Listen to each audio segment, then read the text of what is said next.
And we're going to shift into an important topic. It's already been discussed a little bit here, is the Internet of Things. And we want to demystify that a little bit.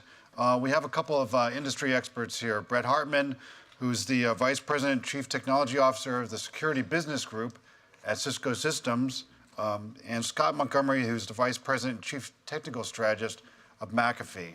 So these should be some well-known names in the industry.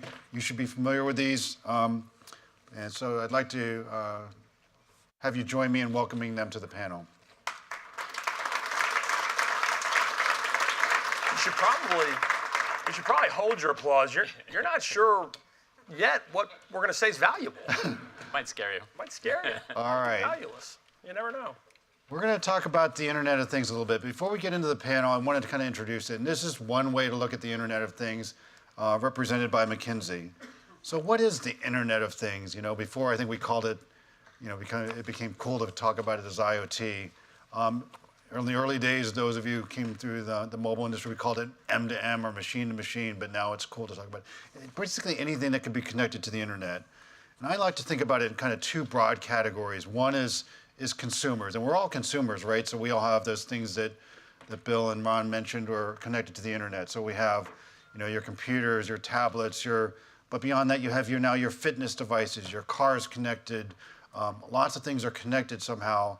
And then you've got all these new gadgets, right? Things like voice-activated devices that are being prevalent in your home, you know, smart home devices, and you even have things that are just emerging like virtual reality and augmented reality that are going to help us with things as, you know, as from gaming and entertainment, but also things with education. So I think you're going to see these become, you know, they're going to cross over from our personal lives and consumer lives and into the education and business space.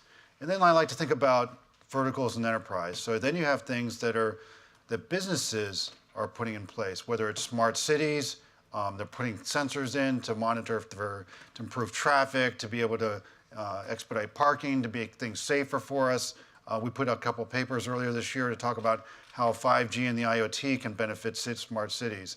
These are some things that we have to be very concerned about as we think about, you know, how do we secure these devices? How do we make sure that they're managed? How do we make sure that that their data is secure, right? So these are some of the things. We also have things like smart energy, right? Smart energy systems in the smart grid. And then we have things like other industries that are in transportation and logistics. Now that the cost of chipsets, connectivity is getting more and more pervasive, we have to be able to, we want to have sensors and tracking devices on containers and vehicles and trucks and all sorts of things in the logistics world, right? You can track your package every step of the way until it arrives at your doorstep, whether it's by FedEx or by Amazon. So these are all different industries that have different, you know, security concerns as you think about connecting things to the Internet. And of course, we have things like mHealth, which also require, you know, we're going to have sensors for people to be able to take their blood pressure and vital signs and be able to remotely send them to a doctor or a nurse's station. And we also have things where we want to be able to do remote visits to a doctor. So we want to be able to have the safety and security of those kind of connections when we're talking with our physician or healthcare provider. So these are all the different kinds of things. I just want to put those in kind of two major different contexts. And so we can only have these kind of things if we have the right kind of security framework.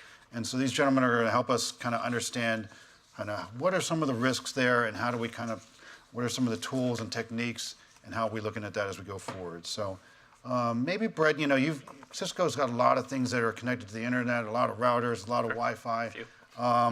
Yeah, maybe talk a little bit about that connectivity and what kind of things are threats to kind of the Internet of Things. Yeah, so I think it's important, as you described, to distinguish between what we see kind of in the consumer space and what we see in the industrial space. As consumers, we see a lot of the expansion of devices, as you talked about. There's no question there's massive issues there, particularly around privacy. I mean, that to me is the main threat that we're dealing with, between privacy issues around denial of service and that sort of thing. I would say if we shift and think about the industrial space, we have to remember that, as you pointed out, the notion of devices in the industrial space has been around for a long, long time. In fact, you know, operational systems, systems engineering has been around, in fact, far longer than computer science and IT, right? So those issues of how do we build factories and those sorts of systems. And in fact, the risks there are actually far more severe today. We're worried about things like things blowing up, people dying. I mean, the urgency there when we think about threats in that environment is really severe. And we do spend a lot of time with really all the verticals that you mentioned, and as you said, a lot of networking infrastructure goes into those environments. And every time we go through the exercises with companies in that area, we discover really alarming things, major vulnerabilities, whether it's in medical devices, clinical devices sitting in a hospital, whether it's in electric utilities and the concerns there in terms of smart grid, whether it's in industrial control systems and worried about plant floors and exactly what machines are getting installed there, whether it's in connected cars, right, which we're talking about. All of them have serious concerns and vulnerabilities. And to your point, part of the challenge is they're all different. They're all fragmented. There are no consistent approaches there. So yeah, big issues across all these. This is the gloom and doom part, I think. Yeah. I can add some gloom. Yeah, please do. Let's first thing to understand, Internet of Things is kind of a goofy term. There's not a lot of consistency between these devices. And let's go from the idiotic to the sublime. So at the Consumer Electronics Show, massive consumer show this year, Nokia and L'Oreal introduced a smart hairbrush that tells you whether you're brushing too hard, too long, not enough in one particular region of your head, and recommends different shampoo and conditioner products based on your texture. $200 US. Has anyone bought one yet?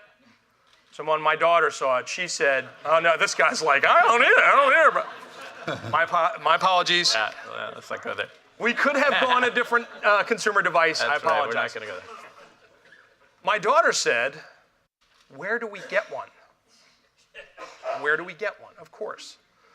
So at the opposite end of the spectrum, ExxonMobil has released an enormous RFI through Lockheed Martin, billions and billions of dollars of opportunity, because, for instance, in the same kettle, they make kerosene and gasoline, same kettle. The valve opens, stuff comes in, it gets heated, it gets stirred, valve opens, stuff spills out. It's either kerosene or gasoline when it gets done. Valve open, valve shut. Has no idea what's in the pipe, has no idea what will be in the kettle, has no idea what the temperature will be. It has an IP address. Open, shut, open, shut, open, shut. However, to Bret's point, if that valve is open at the wrong time, you don't have kerosene or gasoline, you have an explosion. Yeah, what could possibly go wrong? What could possibly go wrong? Heat, stir, explosive content. If we go back to this, and if anybody works for McKinsey, I'm not endorsing it, but this is actually a really shrewd report, and it breaks down why people are adding internet connectivity to everything into two categories. Anybody read this report, McKinsey report? They break it into two categories. These are non-technical. Does anybody hazard a guess on what the two reasons people are adding internet connectivity to every device? What are the two reasons? They're not technical. Anybody? Speak up. I have Starbucks cards. What'd you say? Collecting user data. Collecting user data. To what end? What are they going to do with that user data? Sell it. Sell it. So a top-line reason. Targeted marketing, increasing demand, targeted marketing to sell more goods and services or ancillary goods and services to the same customer. Increasing top line. Very good. I don't really have Starbucks cards. What was the other reason? Branding? No. What we just said top line was one major reason. What's the other one? Who said it? If I did have Starbucks cards, I would give you one.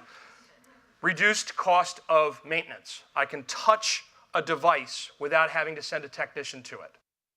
I can make an update. I can make a change. I reduce the cost of my overall economy for that device, reducing my bottom line. And that's why you're going to see every device, not a hairbrush, the valve, everything in the foundry, every device will wind up with these internet-enabled connections because the manufacturers can either make more money or reduce their costs, period. And maybe just continuing to riff on that second theme around automation. There's actually no way to solve the problems considering the scale of IoT without that automation. If you think about the number of devices and the number of administrators to manage those devices, it's impossible to do it without massive, massive amounts of automation. We're talking about numbers, I think, typically in an IT environment, typical company maybe have roughly 200 or so devices per system administrator. In the IoT world, it could go into millions per administrator. And of course, there's no way that any human being can manage that. And to extend that, the autonomous vehicle of tomorrow will have hundreds and hundreds and hundreds of IP addresses inside the car. Per car. So to the point then around back to security, with that automation, you better have some really, really good security controls because if some bad guy, if some rogue can take advantage of those automated interfaces, really, really, really bad things happen. I totally agree, and let's break it into two camps. There's security, making sure the device can't be tampered with to alter its function. And this is sort of the Mirai botnet example. Yep. We took over CCTV cameras and their corresponding DVRs in order to use that computing power to knock off large swaths of the internet through their DNS provider. Okay, that's security. There's also privacy. If you're in your autonomous car, the intersection has to know while your car is slowing that your car needs to make a left through that intersection. It doesn't need to know that you're going to the dentist for a root canal or who your insurer is.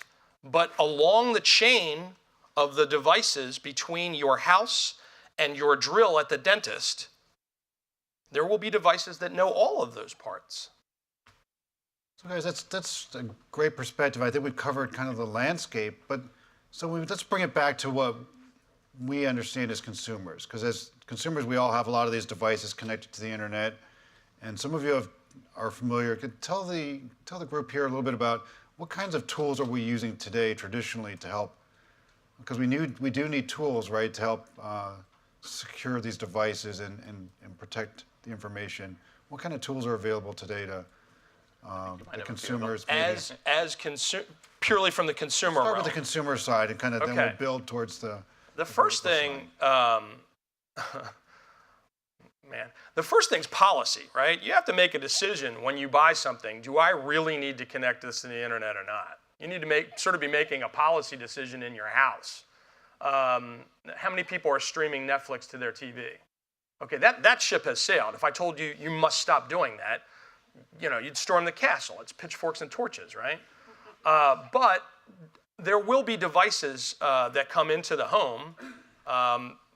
Perfect example, if you buy new plumbing fixtures, they're likely to be IP enabled.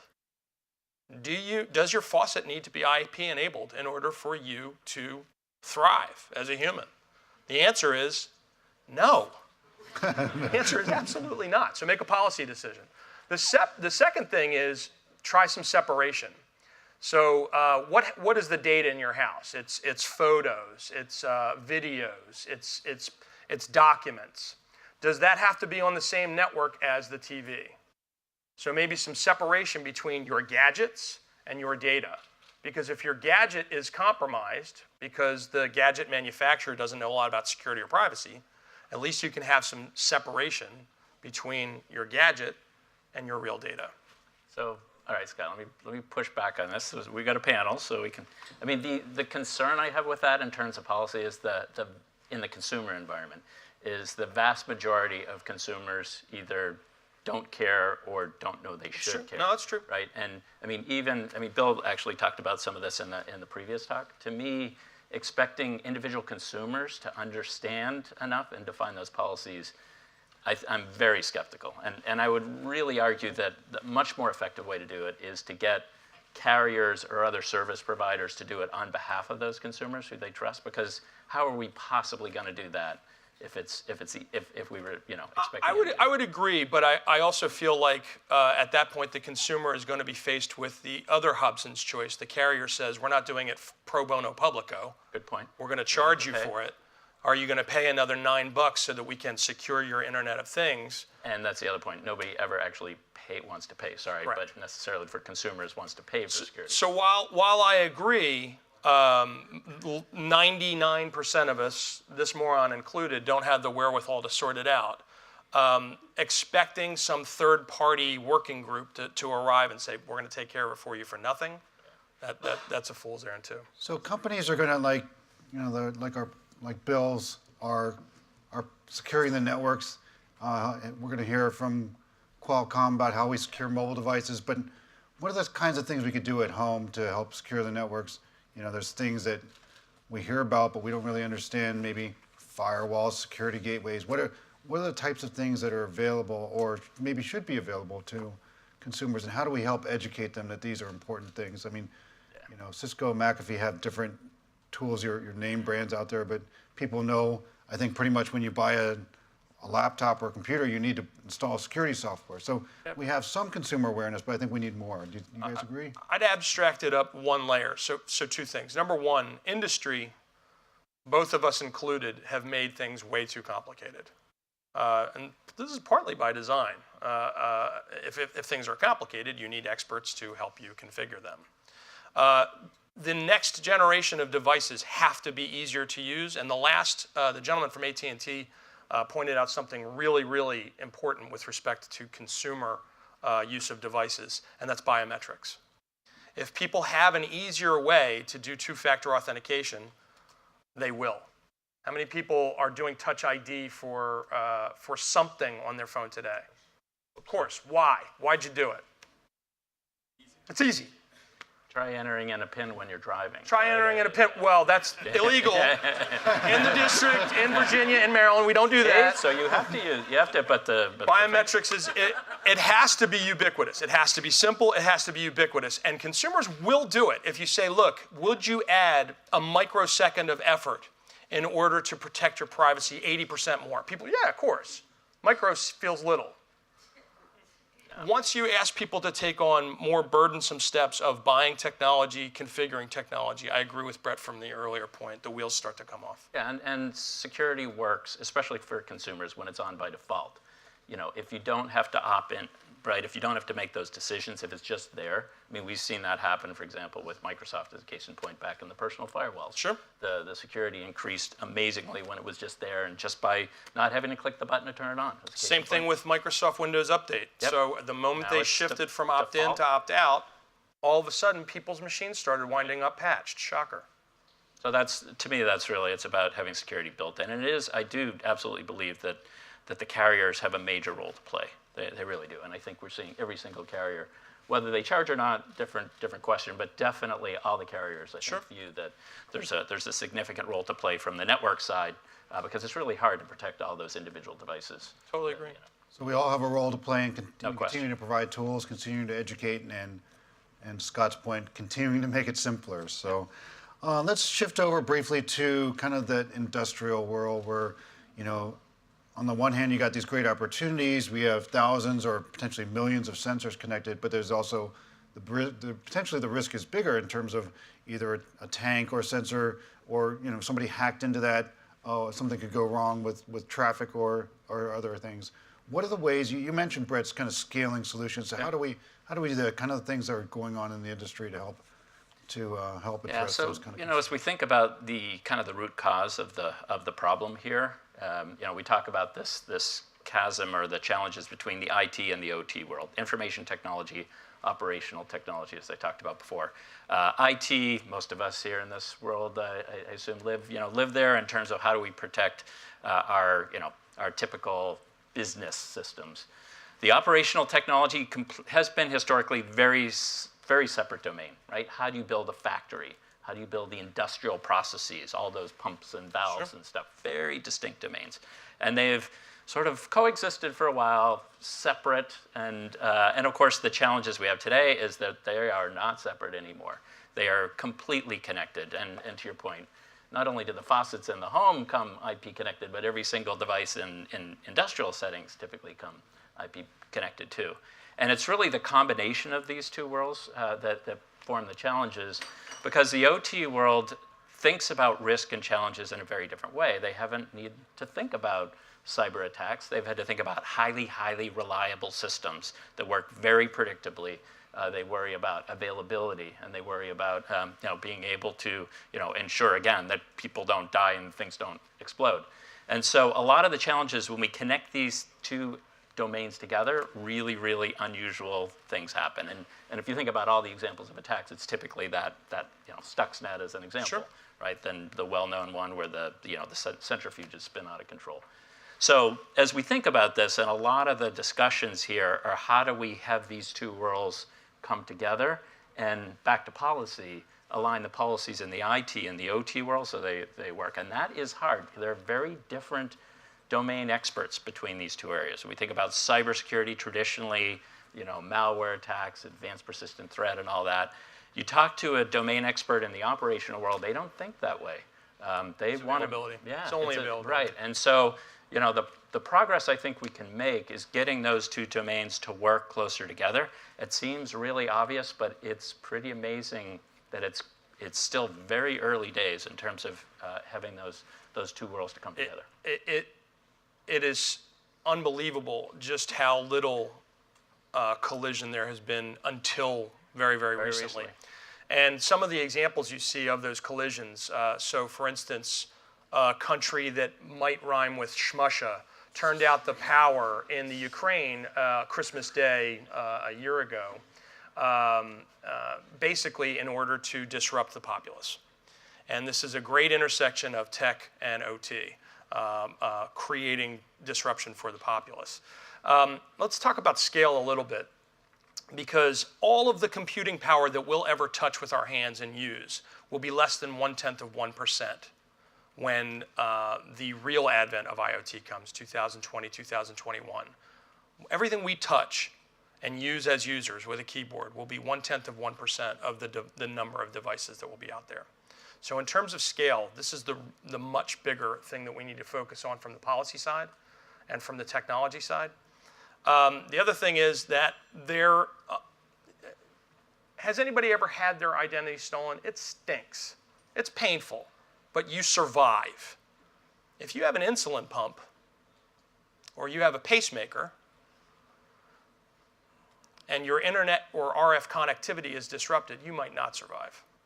And that is the difference between OT and IT. In a factory, there are literally conditions where workers are killed because of industrial accidents. And those will be because of IP enablement at some point. We've already seen instances where German foundry was melted to the ground because a kettle had material poured into it that was hotter than that kettle could withstand. It was an accident. So there is definitely a lot more life and limb potential. There's wellness. Everybody has the Fitbit on. That's a wellness issue. But in healthcare, there are literally life and limb issues. And those devices are IP enabled right now. So there has to be intense policy around those occasions where there's life and limb. And there has to be intense collaboration between what Bret calls the IT community, which is computers and servers, and the OT community, which is people who are running the factory floor, running the power distribution network. Just one other point, just because I know we're tight on time, to make it in this, especially for this audience, given we're in DC. I mean, these challenges, we naturally think about US-centric risks and challenges, but there really isn't any such thing. I mean, all of these are absolutely global, international challenges. The bits don't stop when they hit the US border. And, the threats are internationally, international challenges, and all these networks we're talking about are also global. So some of the challenges here are around how do we enable those standards and interoperability to work in a global setting, and I think those are some of the biggest issues. Totally agree. And to Bret's point, you're already seeing that in the IT realm around data sovereignty, with massive cloud providers like Amazon having to have specific data centers in Germany or Belgium or France because of the privacy regulations for citizens, for consumers. You're going to see the same kinds of policy challenges and regulatory challenges in the OT world as well. Absolutely, it's already starting. Thanks, gentlemen. I think, when I was listening to what you were saying, I think there's a lot of things here. We got technology, we've got tools, we've got education, a lot of collaboration. And I was thinking about the industrial applications you were talking about. We really need to make sure that the people that we're selling these solutions to are thinking, and we're thinking about how to make sure they're managed well, and that we know how to protect them as much as we can, and that they go in kind of in a fail-safe manner should something happen. So please join me in thanking Scott and Bret for coming to the panel and sharing their insights on IoT security.